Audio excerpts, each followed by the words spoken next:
Oke, kembali lagi bersama saya di DT Channel. Channelnya para guru, channelnya para operator, dan channel yang selalu membagikan informasi aktual seputar pendidikan dan aplikasi-aplikasi pendidikan lainnya. Rekan-rekan operator, wakasek kurikulum dan kepala sekolah, khususnya untuk jenjang SMA SMK.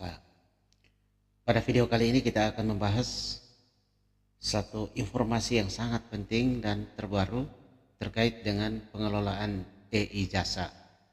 Nah, video sebelumnya kita sudah membahas tahapan pengelolaan ijazah. Ya, ini sudah dijelaskan. Kemudian eh, tahapan konfirmasi kesesuaian data ijazah oleh orang tua dan peserta didik ini juga sudah kita bahas di video ini. Ya, sudah banyak kita bahas. Kemudian eh,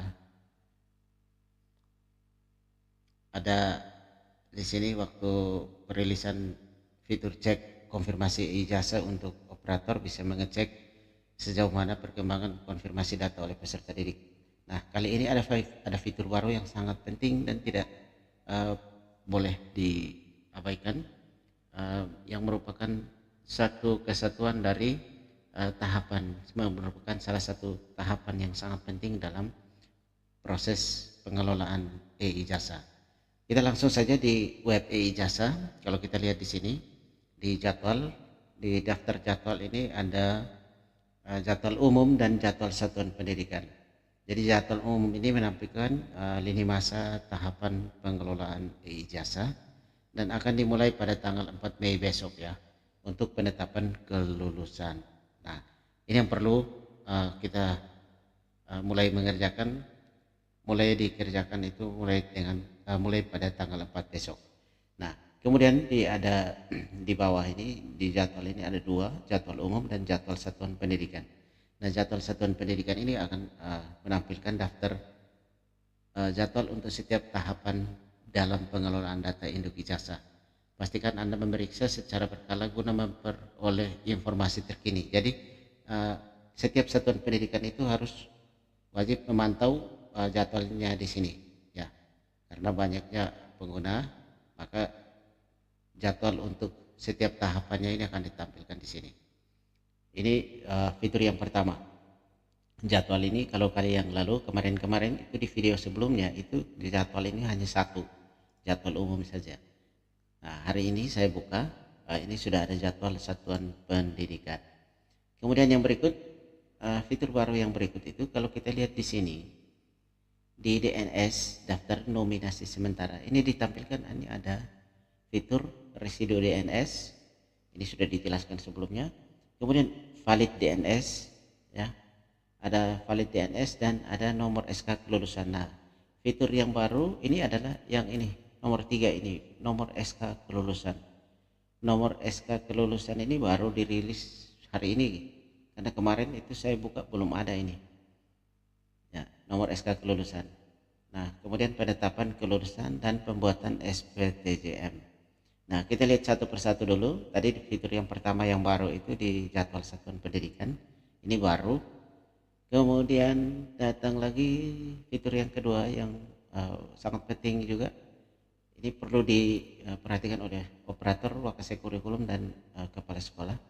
Kalau kita klik di valid DNS, nah, valid DNS ini menampilkan data peserta didik yang telah memenuhi seluruh validitas wajib dan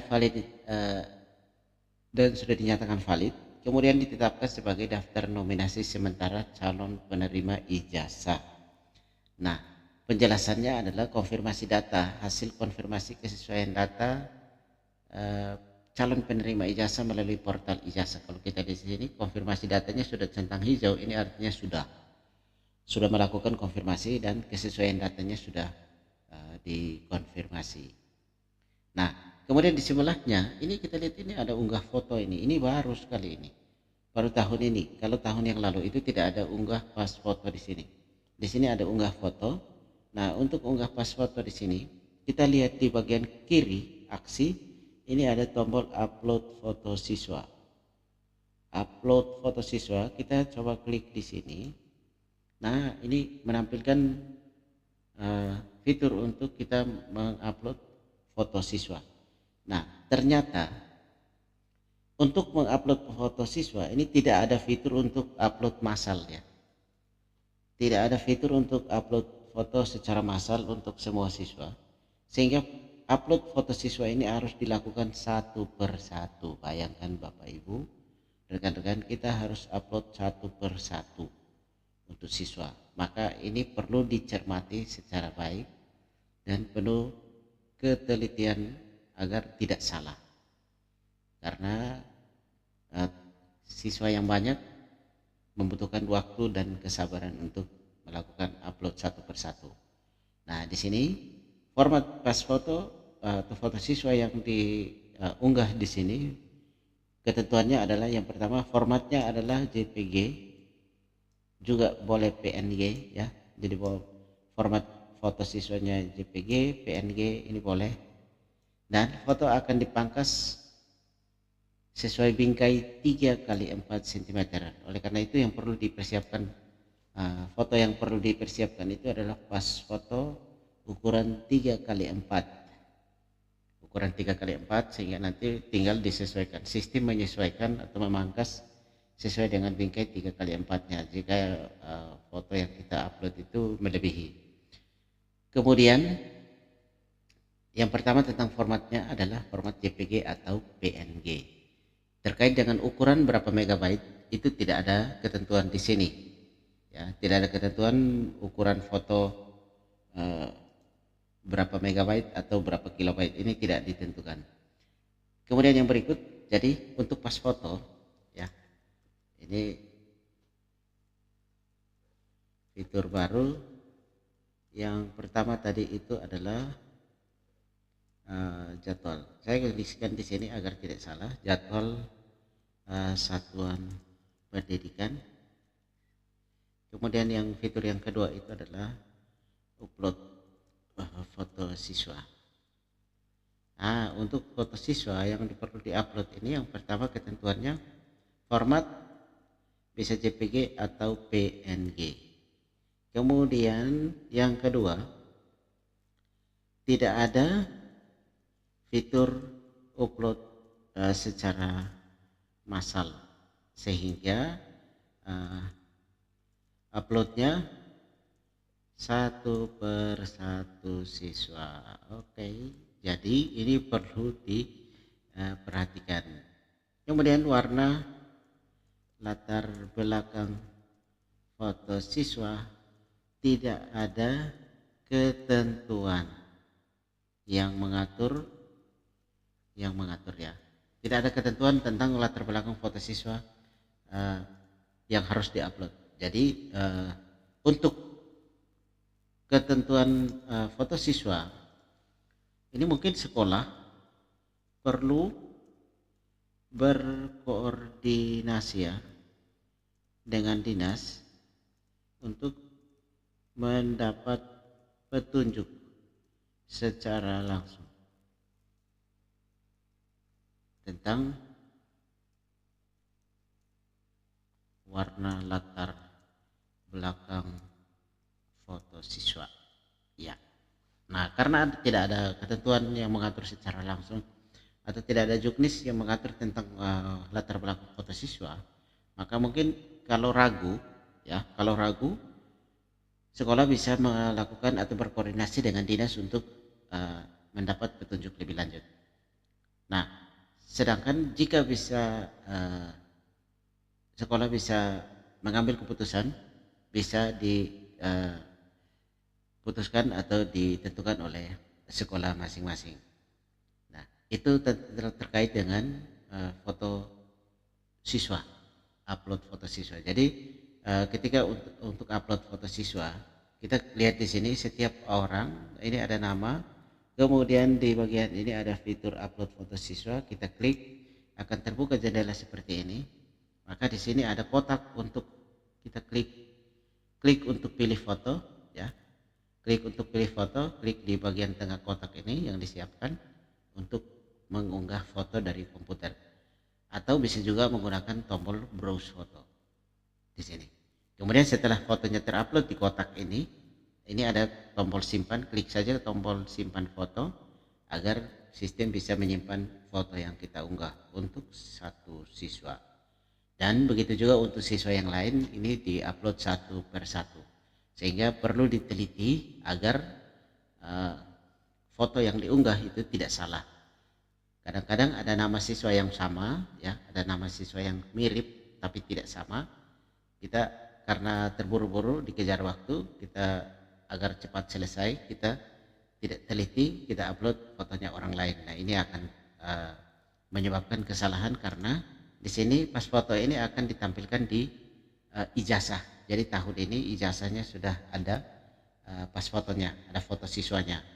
Nah, tidak sama dengan tahun yang lalu, karena tahun yang lalu itu foto siswa di ijazah itu tidak ada foto siswa, sehingga foto siswanya itu ditempelkan secara manual, ditempel fotonya secara manual, sehingga tidak memerlukan upload foto di sini. Tapi tahun ini sudah ada fitur baru untuk upload foto, sehingga ini perlu dilakukan secara cermat dengan tingkat ketelitian yang cukup tinggi agar tidak terjadi kesalahan. Nah, itu tentang fitur upload pas foto siswa, upload foto siswa. Kemudian yang kedua, setelah valid DNS ini kita selesaikan, kita masuk di ini nomor SK kelulusan. Nah, di sini nomor SK ini baru nih. Ini fitur ini baru dirilis. Kalau kemarin itu saya buka, ini fitur nomor SK ini tidak ada. Ini dari waktu kemarin itu valid DNS, kemudian penetapan kelulusan dan pembuatan SPTJM. Tahun ini diminta nomor SK kelulusan. Nah, perlu diperhatikan di sini, perlu diperhatikan terkait dengan fitur yang ketiga. Tiga di sini, nomor surat keputusan kelulusan. Nah, fitur ini yang pertama terkait dengan nomor SK kelulusan ini. Ini sudah ada penjelasan di sini, nomor dan tanggal surat keputusan kelulusan. Dalam rangka proses penetapan kelulusan peserta didik, silakan masukkan nomor dan tanggal surat keputusan yang telah ditetapkan oleh Kepala Satuan Pendidikan. Nah, ini artinya adalah setiap sekolah membuat atau menetapkan surat keputusan penetapan kelulusan atau surat keputusan kelulusan yang ditetapkan oleh kepala sekolah tentang kelulusan peserta didik kelas 12. Sehingga nomor surat keputusan yang diunggah di sini adalah nomor surat keputusan kepala sekolah. Jadi nomor surat keputusan kepala sekolah tentang penetapan kelulusan. Ya, saya coba tampilkan. Ya, jadi saya tampilkan contoh ini seperti ini untuk SK kelulusan. Ini punya saya nanti seperti ini ya. Jadi nomor yang diunggah itu ada nomor ini, nomor SK-nya.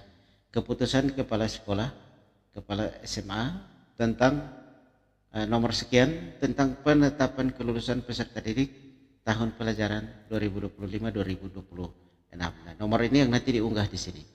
Nomor ini yang nanti diunggah di sini. Jadi untuk mengunggah atau memasukkan menginputkan nomor SK dan tanggal SK-nya di sini, kita di bagian kanan ada fitur, ada tombol buat SK kelulusan. Kita buat SK-nya di sini. Tahun pelajaran 2025-2026 kita pilih.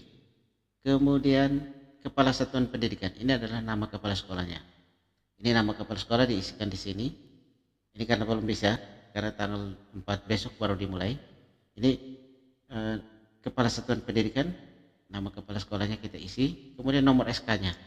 Nomor SK kita ambil yang ini, nomor surat keputusan kepala sekolah. Jadi sini nomornya kita inputkan di sini, nomor SK. Kemudian tanggal SK-nya, tanggal SK kita isi di sini. Nah, ini tinggal dipilih tanggalnya saja, ini tanggalnya berapa. Kemudian tingkat pendidikan, ini kelas 12. Nah, setelah ini diisi semua, ini kita konfirmasi saja.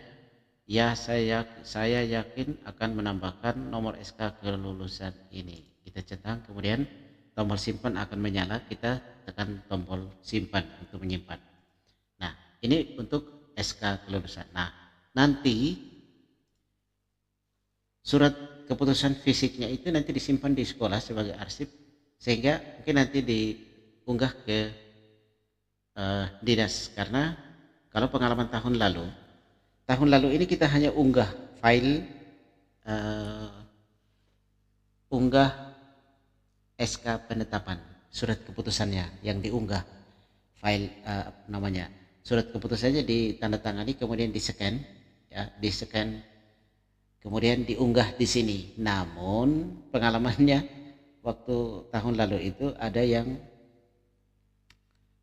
nomor SK-nya itu ditulis tangan, nomor SK-nya ditulis dengan tangan, lalu hasil scan itu juga ada yang jelas, ada yang tidak jelas. Maka tahun ini diubah. Tahun ini kita tidak unggah lagi file surat keputusan kelulusannya. Yang diinputkan hanya nomor SK, nomor surat keputusan dan tanggal keputusannya. Sedangkan filenya itu belum ada. Tidak tahu, nanti mungkin ada besok-besok 1-2 hari ini ada fitur baru untuk unggah SK atau bagaimana. Kita akan menunggu saja. Tetapi untuk sementara yang perlu dilakukan dan perlu dikerjakan lebih dahulu mulai besok itu adalah nomor SK-nya ini diinputkan. Maka yang perlu dipersiapkan nomor SK kelulusan ini, yang perlu dipersiapkan itu yang pertama adalah siapkan surat keputusan kepala sekolah tentang penetapan kelulusan. Nah, penetapan kelulusan siswa kelas 12. Kemudian yang kedua itu adalah inputkan nomor dan tanggal SK.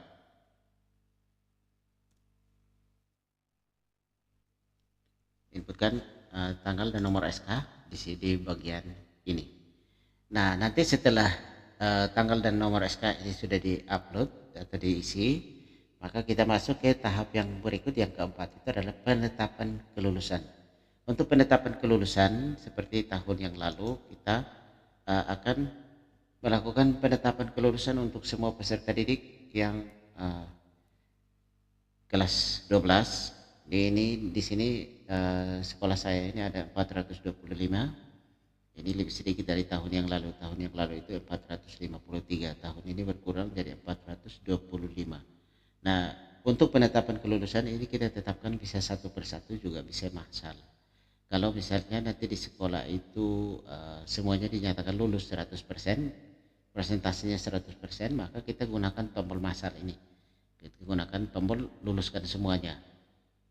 Tetapi kalau misalnya ada yang tidak lulus, maka kita akan bisa melakukan penetapan kelulusan itu bisa satu persatu, atau bisa diluluskan semua dulu, kemudian dicari siswa yang tidak lulus saja untuk ditetapkan lulus dan tidak lulus. Tetapi ini tetap menunggu jadwal, ya, tetap menunggu jadwal dimulai tanggal 5. Kalau penetapan kelulusannya itu tanggal 4, mulai besok. Ya, mulai besok ini sudah bisa dilakukan penetapan kelulusan. Mulai input nomor SK kelulusan dan penetapan kelulusan. Kemudian pembuatan SPTJM. Setelah penetapan kelulusan, kita akan menanti jadwal untuk mulai membuat atau melakukan penandatanganan SPTJM.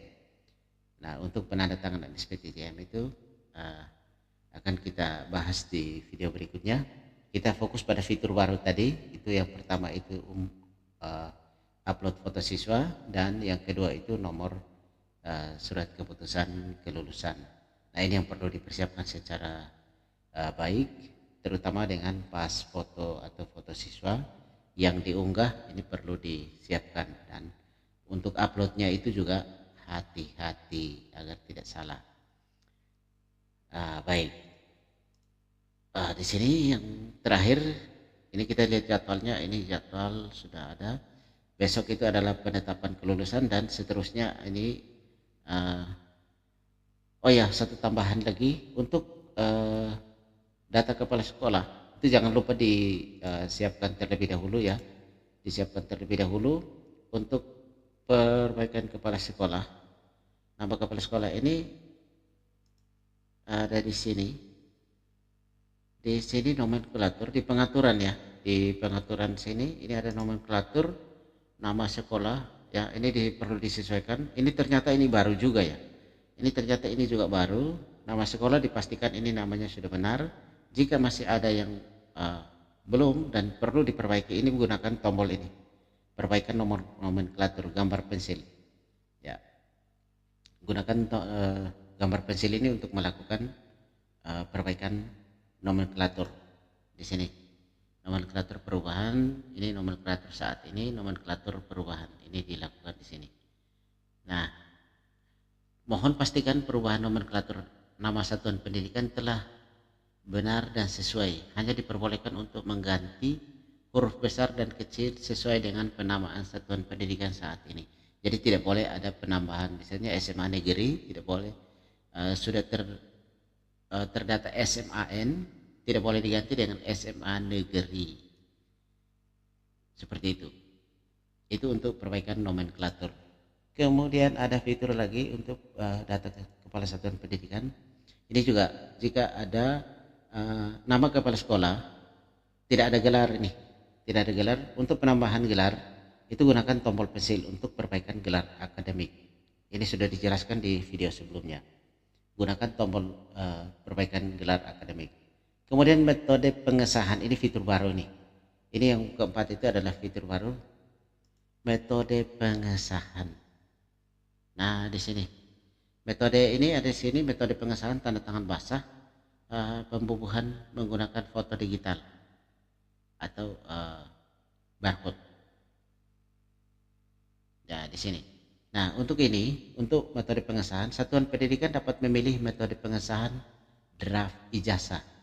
Pemilihan metode ini akan mempengaruhi proses unggah foto peserta didik. Apabila satuan pendidikan memilih pengesahan dengan tanda tangan elektronik, maka proses unggah foto pada sistem wajib dilakukan. Oh ya, ini tadi kita kelewatan ini. Sedangkan jika memilih pengesahan dengan tanda tangan basah, maka unggah foto pada sistem bersifat opsional atau tidak wajib dilakukan. Nah, ini ya, ini perlu saya ulang lagi. Satuan pendidikan dapat memilih metode pengesahan draft ijazah. Pemilihan metode ini akan memengaruhi proses unggah foto peserta didik. Apabila satuan pendidikan memilih pengesahan dengan tanda tangan elektronik ini, maka proses unggah foto pada sistem wajib dilakukan. Jadi foto siswa ini wajib bagi sekolah yang memilih untuk pengesahan ijazahnya dengan menggunakan tanda tangan elektronik. Sedangkan jika memilih pengesahan dengan tanda tangan basah, di tanda tangan manual tanda tangan basah, maka unggah foto pada sistem bersifat opsional atau tidak wajib. Di sini. Ini perlu diperhatikan dulu sehingga di sini sekolah dapat memilih metode pengesahan pembubuhan foto. Nah, di sini kita bisa pilih di sini. Nah, untuk mengubah ini sekolah bisa memilih di bagian sini, bagian kiri ini ada tanda pensil. Nah, ini metodenya, bisa tanda tangan basah, tanda tangan elektronik. Bisa tanda tangan basah, bisa juga menggunakan tanda tangan elektronik. Nah, kalau menggunakan tanda tangan basah, dan maka pembubuhan foto digitalnya itu menggunakan foto digital atau mau ditempel manual. Nah, ini perlu disepakati oleh sekolah. Kepala sekolah mengambil keputusan untuk mengambil langkah ini. Jika menggunakan tanda tangan elektronik di sini, maka unggah pas foto itu wajib. Itu harga mati, wajib menggunakan pas foto.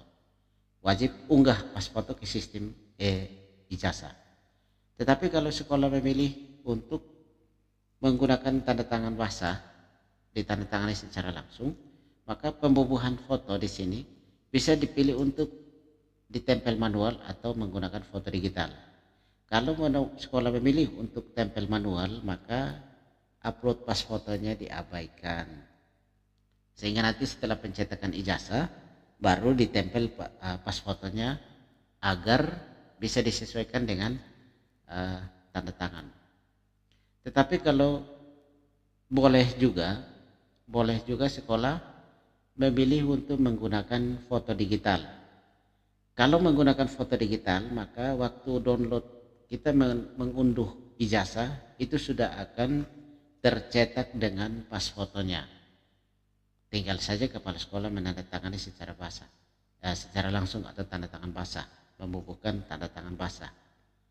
Tetapi perlu diperhatikan karena jika menggunakan foto digital, maka waktu mengunduh file ijazah untuk dicetak itu sudah ada pas fotonya atau foto siswanya. Oleh karena itu perlu dipersiapkan mesin cetak yang berkualitas baik, yang memadai agar pada saat pencetakan ijazah itu bisa foto siswanya itu bisa tercetak dengan baik. Nah, ini tentunya perlu dipertimbangkan ya, perlu dipertimbangkan oleh sekolah. Ini karena terkait dengan dukungan fasilitas mesin cetak.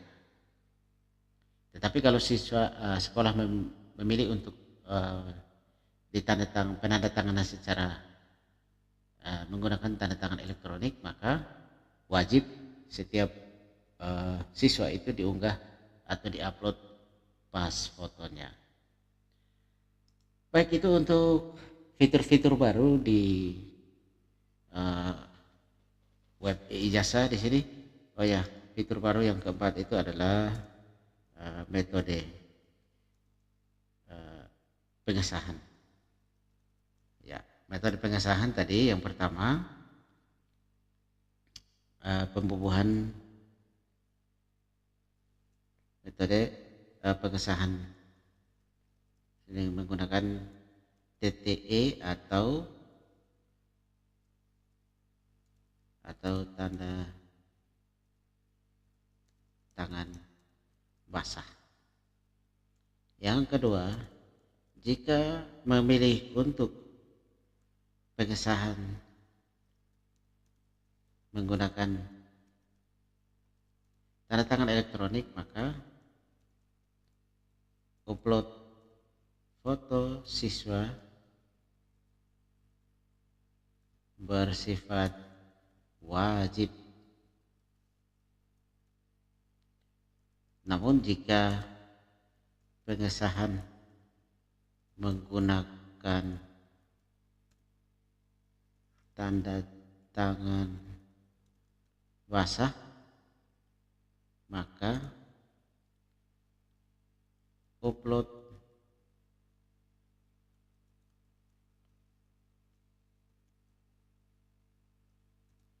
foto siswa bersifat opsional. Ya. Nah, gunakan tombol pensil di bagian kiri untuk memilih. Ya. Oke. Itu terkait dengan metode pengesahan ijazah. Demikian informasi yang bisa teacher bagikan, semoga bermanfaat ya. Bagi rekan-rekan yang masih ada pertanyaan atau masih ada kendala, silahkan tinggalkan pesan di kolom komentar agar kita bisa berkolaborasi, kita saling membantu, saling berbagi untuk mencarikan solusi. Ini semuanya demi kepentingan anak-anak bangsa. Demikian yang bisa teacher bagikan. Kita akan jumpa lagi di video-video berikutnya. Kita akan tetap pantau ya, kita akan tetap pantau web e-ijazah ini untuk setiap perubahan dan setiap tahapan itu kita akan pantau agar kita bisa berbagi dengan rekan-rekan. Makanya kita akan selalu membagikan informasi-informasi penting tentang perkembangan web e-ijazah. So, jangan lupa tekan tombol subscribe, dan bagi rekan-rekan yang baru saja menemukan channel ini, jangan lupa tinggalkan jejak di kolom komentar dan tekan tombol subscribe, dan bisa juga bergabung agar kita bisa tetap berkolaborasi dan kita tetap terhubung untuk saling berbagi dan berkolaborasi, saling membantu untuk kemajuan pendidikan kita. Demikian, kita akan jumpa lagi di video-video berikutnya dengan informasi terbaru lainnya. Terima kasih, selamat malam.